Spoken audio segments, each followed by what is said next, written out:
નગરપાલિકા તાલુકા જિલ્લા પંચાયતની ચૂંટણીમાં મેદાને કોને ઉતારવા એ માટે ગાંધીનગરમાં ભાજપે કવાયત હાથ ધરી છે। ઉમેદવાર પસંદ કરવા માટે ગાંધીનગર મુખ્યમંત્રી નિવાસ સ્થાને ભાજપ પાર્લામેન્ટરી બોર્ડની બેઠક મળી।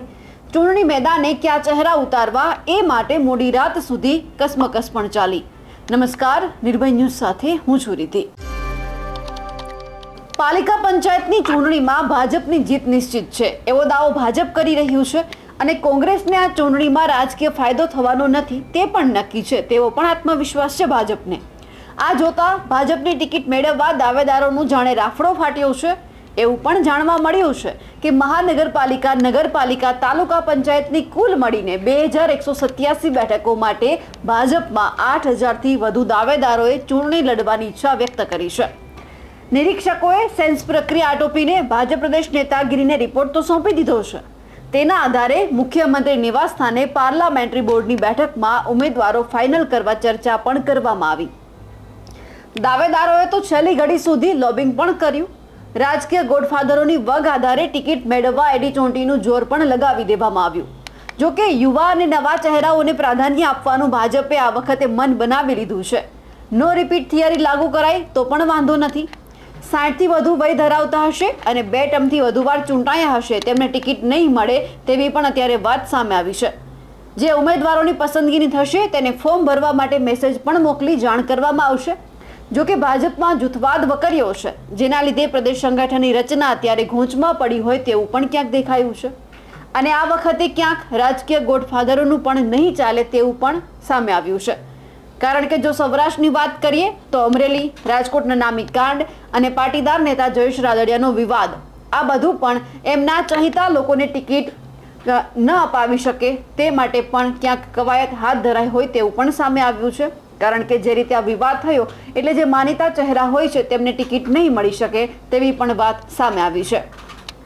કારણ કે જ્યારે આ બેઠક ચાલુ હતી ત્યારે આપણને જયેશ રાદડિયા, રાજકોટના નામી પત્રકાંડના ધવલ દવે, અલ્પેશ ઢોલરિયા પણ દેખાયા હતા।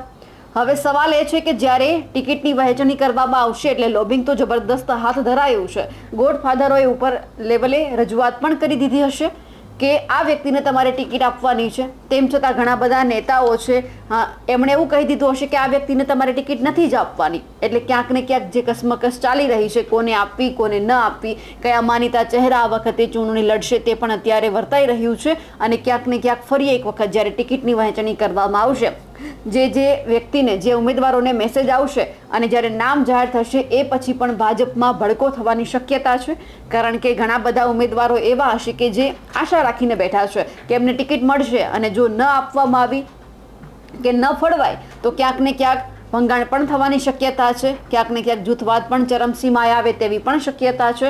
સુરેન્દ્રનગરના થાનગઢમાં જ આપણે જે રીતે જોયું છે કે એક જે મહિલા નેતા છે એમને ટિકિટ જોઈતી હતી પરંતુ અગાઉથી નક્કી થઈ ગયું છે કે આ વ્યક્તિને ટિકિટ આપવામાં આવશે, તમને આપવામાં નહીં આવે એટલે તેમણે મંડાણ શરૂ કરી દીધા, ભંગાણ શરૂ થઈ ગયું અને તેમણે રાજીનામું આપી દીધું। આવું કંઈક ઘણી બધી જગ્યા પર જોવા મળ્યું છે। જૂનાગઢમાં પણ આપણે જોયું કે લગભગ 100થી વધારે ભાજપના કાર્યકર્તા છે તે કોંગ્રેસમાં જોડાઈ ગયા। એટલે અત્યાર સુધી તો આ ચાલ્યું પણ જ્યારે ટિકિટની વહેંચણી કરવામાં આવશે, મેસેજ સામે આવશે અને લગભગ એવું લાગે છે કે આજ રાત સુધીમાં ક્યાં તો પછી કાલે સવાર સુધીમાં નામ પણ જાહેર થઈ જવાના છે। કારણ કે હવે ફેબ્રુઆરી મહિનો ચાલુ થઈ જવાનો છે, 16 તારીખે ચૂંટણી છે એટલે તમામ લોકો છે તેમના નામ જાહેર કરવા પણ એટલા જ ભાજપ માટે જરૂરી છે અને ક્યાંક કોંગ્રેસ અને આમ આદમી પાર્ટી પણ એ જ આશા રાખીને બેઠું છે કે ભાજપ જાહેર કરે એ પછી એમના નામો જાહેર થાય, એમને ટક્કર આપવા માટે કોણ સક્ષમ છે એ વ્યક્તિને ઊભા રાખે। એટલે અત્યારે સૌથી પહેલાં તો ભાજપ ઉપર તમામ લોકોની, આખા ગુજરાતની અને ખાસ કરીને તમામ ભાજપના ઉમેદવારોની નજર છે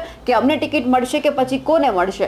અત્યાર સુધી રાહ જોઈને બેઠા હશે, ઘણા બધા કાર્યકર્તાઓ હશે, એમને એવું કહીને લેવામાં આવ્યા હશે કે આ વખતે તને તાલુકા પંચાયતની કે પછી જિલ્લા પંચાયતની ટિકિટ અપાવીને રહીશું, પરંતુ જો ન મળી તો ક્યાંક ને ક્યાંક ડખા પણ થાય તેવી પણ શક્યતા છે। હવે એ જોવાનું છે કે જે રીતે મિટિંગ ચાલી રહી છે અને એમાં પણ મુખ્યમંત્રી ભૂપેન્દ્ર પટેલ, CR પાટીલ, પછી ઘણા બધા નેતાઓ છે જેમ કે પરસોત્તમ રૂપાલા પણ આ બેઠકમાં હાજર છે, નીતિન પટેલ પણ આ બેઠકમાં હાજર છે, એમની સાથે ઘણા બધા અધિકારીઓ પણ હાજર છે। પણ આ બધાની વચ્ચે શું નિર્ણય લેવાય છે તે લગભગ હવે આપણને સાંજ સુધીમાં ખબર પડી જશે। અમારા અહેવાલને લઈને આપનું શું કહેવું છે કમેન્ટ કરીને ચોક્કસથી જણાવજો। સાથે જ અમારી નિર્ભય ન્યૂઝ ચેનલને લાઇક, શેર અને સબસ્ક્રાઇબ કરવાનું ભૂલશો નહીં। નમસ્કાર।